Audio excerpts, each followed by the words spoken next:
the word most, to indicate the greatest in amount or degree. Most people, most of the time, most students. Most people enjoy a bit of sunshine during the day. I stay at home most of the time on weekends. Most students pass the exam with high marks.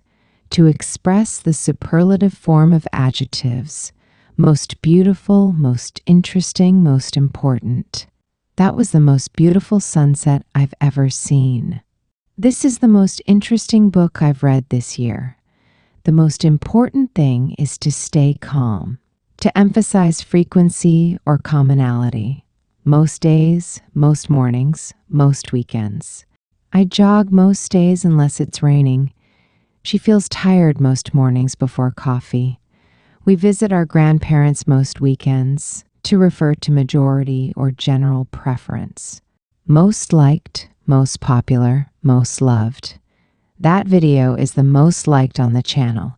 He's the most popular student in class. Chocolate is the most loved ice cream flavor. To soften or qualify statements, most likely, most certainly, most probably. He will most likely arrive by noon. She is most certainly the best candidate for the job. The event will most probably be held indoors due to rain.